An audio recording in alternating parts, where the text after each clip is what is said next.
રાજ્યમાં દિવસે દિવસે અકસ્માતની ઘટનાઓ વધી રહી છે, ત્યારે આજે અંકલેશ્વરથી સુરતને જોડતા સ્ટેટ હાઈવે પર ફરી એકવાર ગમતવાર માર્ગ અકસ્માત સર્જાયો હતો, જેમાં હાસોટ તાલુકાના શેરા ગામ નજીકથી પૂર ઝડપે પસાર થઈ રહેલ કાર ધડાકાભેર વૃક્ષ સાથે ભટકાતા અકસ્માત સર્જાયો હતો.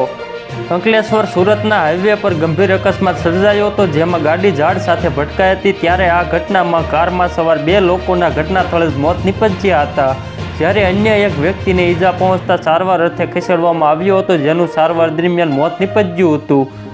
મળતી માહિતી અનુસાર ભાવનગરનો પરિવાર કારમાં વહેલી સવારે સુરત જઈ રહ્યો હતો, તે દરમિયાન સમગ્ર ઘટના સર્જાઈ હતી. ત્યારે આ ઘટનાને લઈ હાસોટ પોલીસનો કાફલો ઘટના સ્થળે પહોંચ્યો હતો, જે બાદ મૃતકોના મૃતદેહને પોસ્ટમોર્ટમ માટે ભરૂચ સિવિલ હોસ્પિટલમાં ખસેડવામાં આવ્યો હતો. સૂત્રોના જણાવ્યા અનુસાર વહેલી સવારના સમયે કાર ચાલકને ઝોકું આવી જતા અકસ્માત સર્જાયો હોવાનું લોકોમાં ચર્ચાયું હતું.